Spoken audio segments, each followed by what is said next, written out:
মঙ্গলবার দুপুর নাগাদ ঢাকা বিমানবন্দরে এসে হাজির হয় একটা সাদা রঙের গাড়ি। গাড়ির মালিক টাইগার পেসার মুস্তাফিজুর রহমান। বিমানবন্দরের ডোমেস্টিক টার্মিনালে এসে গাড়িটা থামার পর দেখা গেল গাড়ি থেকে বেরিয়ে এসেছেন টাইগার পেসার শরীফুল ইসলাম। নিউজিল্যান্ডের বিপক্ষে মিরপুরে 3 ম্যাচ ওয়ানডে সিরিজের 2টা ওয়ানডে খেলার পর সিরিজে এখন 1-1 সমতা। সিরিজ নির্ধারণী ম্যাচ খেলতে ঢাকা থেকে চট্টগ্রামের পথে উড়াল দেবে টাইগার স্কোয়াড।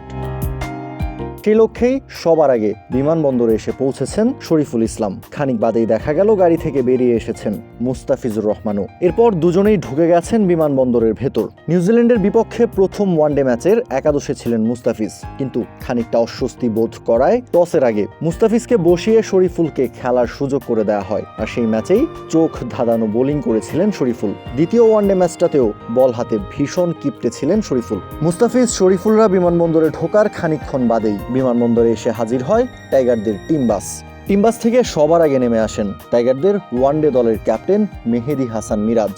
এরপর ওপেনার সাইফ হাসানকে আসতে দেখা গেছে একেবারেই নায়কের বেশে। সাইফের সাথে বিমানবন্দরে এসেছেন মাহিদুল ইসলাম অঙ্কনও। বিমানবন্দরেও টাইগারদের স্পিন বোলিং কোচ মুশতাক আহমেদের সাথে জুটি করেই বাস থেকে নামতে দেখা গেছে লেগ স্পিনার রিশাদ হোসেনকে। অফ স্পিনার তানভীর ইসলামও ছিলেন রিশাদ মোস্তাকের সাথেই। বিমানবন্দরে ঢুকেছেন একই সাথে। 5+ স্টার রেটিং প্রাপ্ত দেশের সর্বোচ্চ বিদ্যুৎ সাশ্রয়ী ওয়ালটন এসি। স্মার্ট কমফোর্ট এখন নেক্সট লেভেলে।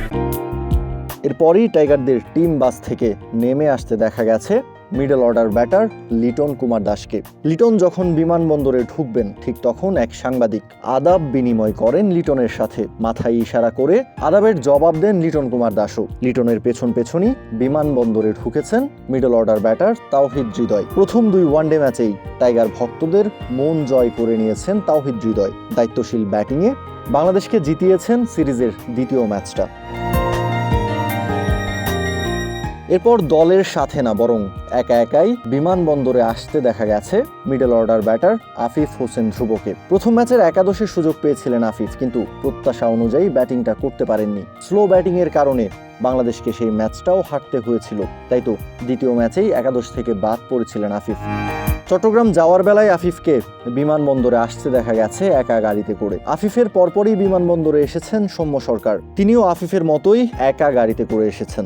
এরপর ব্যক্তিগত গাড়িতে করে বিমানবন্দরে আসতে দেখা গেছে নাজমুল হোসেন শান্তকে। প্রথম ম্যাচে শান্ত হতাশ করলেও দ্বিতীয় ম্যাচেই রানে ফিরেছেন। 50 একটা ইনিংস খেলে বাংলাদেশের জয়ে বড় অবদানও রেখেছেন। এবার সিরিজ নির্ধারণী ম্যাচটাই চট্টগ্রামে টাইগার ক্রিকেটাররা কেমন ক্রিকেট খেলবেন সেটাই দেখার অপেক্ষা। নিশ্চয়ই সফরকারীদের 2-1 ব্যবধানেই সিরিজটা হারাতে চাইবে বাংলাদেশ। কাউসার শান্ত, ক্রিক ফ্রেঞ্জি।